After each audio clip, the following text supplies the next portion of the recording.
Before I go, there's one more thing that I wanted to talk to you all about. You probably know that President-elect Trump and President Trump have called on me to serve, if confirmed, as the next Secretary of the Department of Homeland Security. It's a tremendous honor and a great responsibility. The mission of the Department of Homeland Security is to keep the American people safe from the threats to the homeland. Now, the situation at our southern border is nothing short of an invasion. And over the last 4 years, America's border security has been purposely weakened and ignored. Our laws have not been enforced, and this has led to millions and millions of law enforcement encounters with illegal aliens. That doesn't include the millions of gotaways that we're aware of, and it doesn't include the ridiculous number who got in through the CBP One app, and it doesn't include the many thousands who caught a free plane ride into our country courtesy of the federal government. Now, too many of these individuals disappear while they wait for an asylum hearing before ever showing up for a hearing, sometimes years later. As you know, I've taken a stand against this invasion. We've deployed our South Dakota National Guard to our southern border 8 times, and that includes 5 state deployments to support Texas's work to stop the flow of illegal aliens. I went to the border myself several times, and I saw the illegal immigrants infiltrating our country. I saw our National Guard troops enforcing our laws and building a wall. Ladies and gentlemen, leadership has consequences. And we see the consequences of Washington's indecision right here in South Dakota. We've seen activity from cartels and their affiliates in some of our poorest communities, and our states around the rest of the country see it as well. Increased crime, increased drugs, overdose deaths, violence, rape, human trafficking, and murder. Even known terrorists have crossed our border amongst the illegals, and they could be anywhere. The invasion is an existential threat to America, and it threatens our national security and our economy.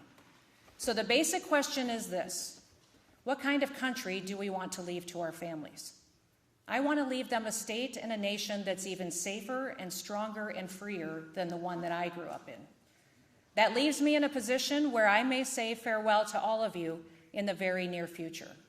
But before I do, I want to say a few words about the man who is sitting right beside me. I started this speech, and every speech that I have given to this joint legislative session, with the words, Lieutenant Governor Roden. Almost 7 years ago, people recommended that I pick a Sioux Falls businessman to be my running mate.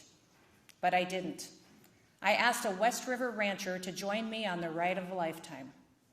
And Larry Roden stepped up to the plate. He's been more than just a partner in this role. He has been an advisor, a source of wisdom, and this is sometimes even more important, a source of laughter. I chose Larry to run with me because I knew that one day there might be a day like this one. I knew that it would always be possible that I might not be your governor anymore, whether that circumstance was the result of tragedy or opportunity. So I wanted a partner who would lead the state just as I would. I wanted someone who realized that our rights come from God, not from the government, that it is our duty to protect the rights and freedoms of our people. I wanted a friend, and Larry has been a friend since I was first elected to the state legislature almost 20 years ago. So Larry, I have a gift for you. You are next up to bat.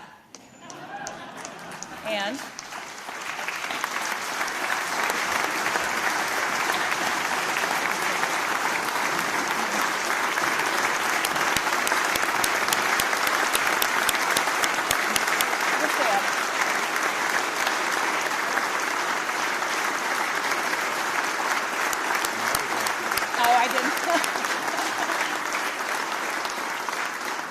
this is a tool that's going to help you do the job. Maybe it'll hold up a little bit better than all those gavels you keep breaking whenever you're up here at this podium. But good. Senators and leaders at your desks, you will find smaller replicas of this bat at your desks. Actually, the senators got the little baseball bats and the House members got baseballs. You will find those today. I hope you all have them. And these are a reminder that all of you are at bat now. Ladies and gentlemen, I trust that you will knock it out of the park because the people have bestowed a trust in you. Under God, the people rule, and our people are worth serving. They are the very best in America. They have been such a blessing and a source of joy to me and to my family. So although I'm saying farewell, please know that I'm not going far. South Dakota has always been my home, and it will always be my home. I will continue to focus on making our people safer, stronger, and freer. And to the people of South Dakota, thank you for the incredible honor of serving as your state representative, as Congresswoman, and now as governor. Thank you for trusting me, and thank you for working with me to accomplish great things. But that's enough of that, and we have to keep looking ahead. Our state and our nation have even better days in front of us, God willing, and the state of our state is strong. With your leadership, it will continue to grow even stronger. So thank you, God bless you. May God continue to bless the great state of South Dakota and the United States of America.